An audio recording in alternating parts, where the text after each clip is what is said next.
Since I had so much fun making this big-bellied junk bot last month, I just had to make another one this month. And luckily, I found my inspiration while playing Fantasy Life I, the girl who steals time. Fantasy Life is a life sim / dungeon crawler / RPG game that mostly reminds me of Animal Crossing and Legend of Zelda Tears of the Kingdom.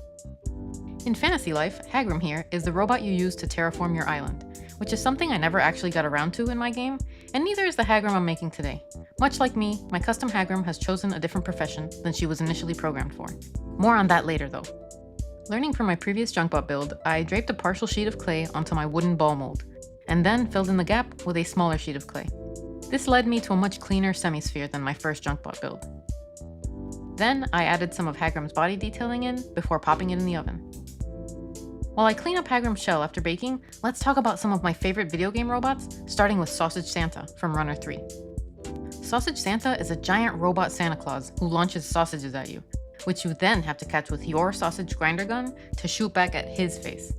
It's just the perfect combination of creativity and absurdity that I absolutely love, and one day I plan on making my own clay Sausage Santa figure. Since I'm not going to use my wood mold as the permanent innards of my Hagram, I wrap a sheet of clay around a ball of foil and add some more clay to it as needed to make sure it fits properly under the 2 belly shell pieces. After baking, I trim off the top of my clay innards and make sure the shell fits over it. Using one of my wooden nesting dolls as a mold for Hagram's collar, I get it started by wrapping a sheet of cosclay over it and then tapering it with my hands.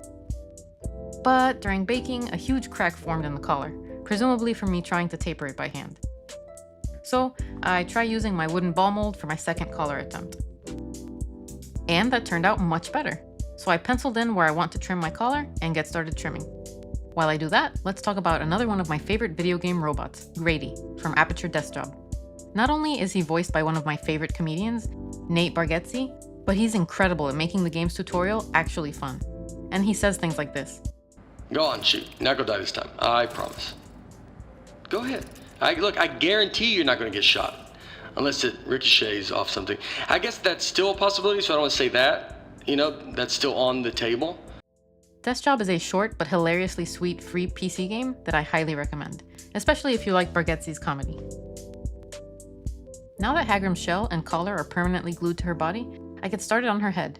I use another one of my nesting doll molds for this by draping a sheet of clay over it and pressing it gently onto the wooden mold. After baking, I trim the head to the proper height and then pencil in where the helmet components need to be. Never having done this before, I also hoped that the penciling would serve as a stamp on my raw clay that I could use as a guide to trim her helmet to the correct shape. And you can't really see it on camera, but it did just barely work. So I trim her helmet and press it in place. And I do the same for the bottom portion of the helmet, which is luckily just one long strip of clay.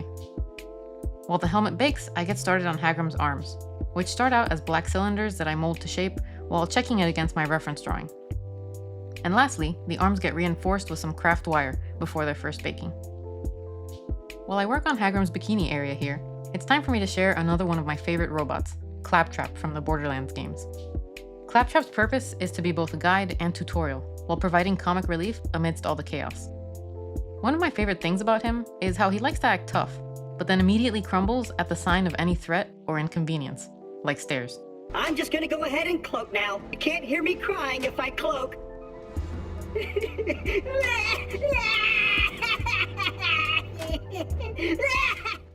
After finishing up Hagram's bikini and belt, I cut some holes in her shell to fit her arms into.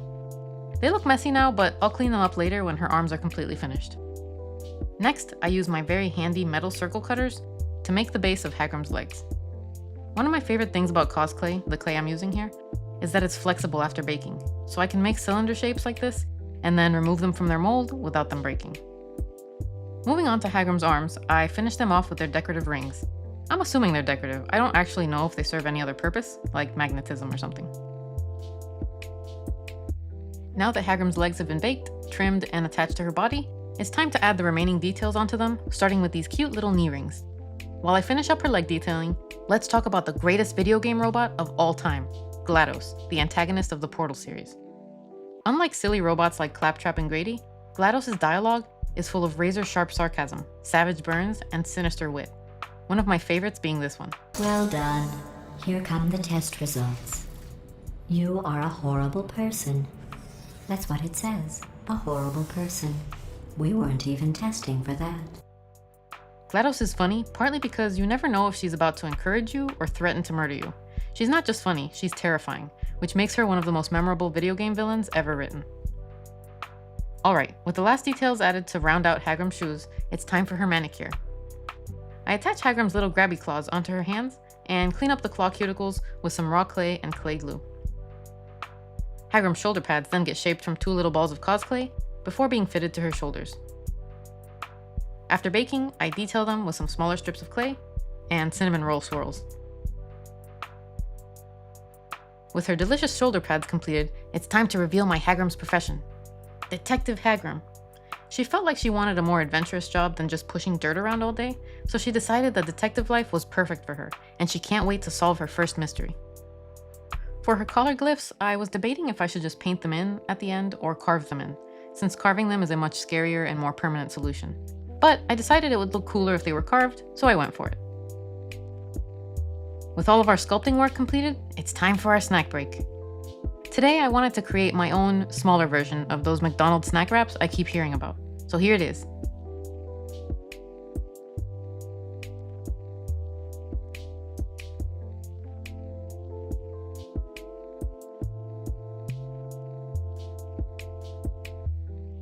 And it was delicious.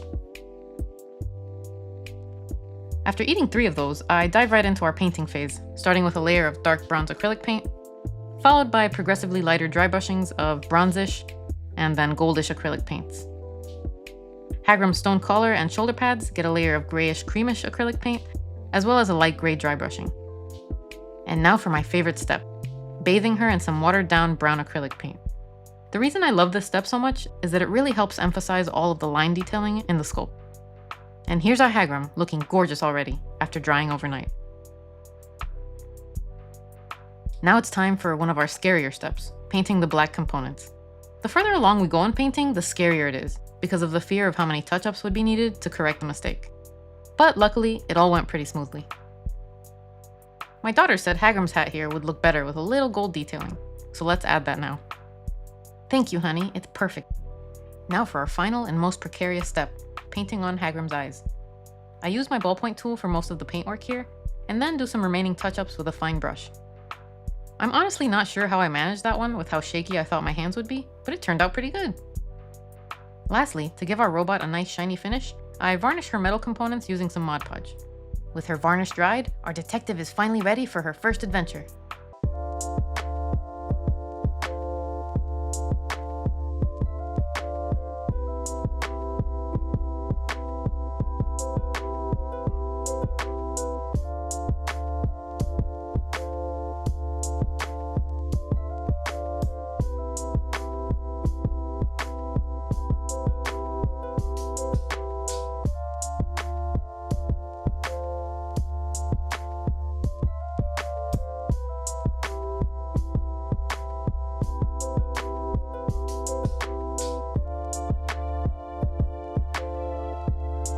Thank you so much for watching, and I'll see you in the next video.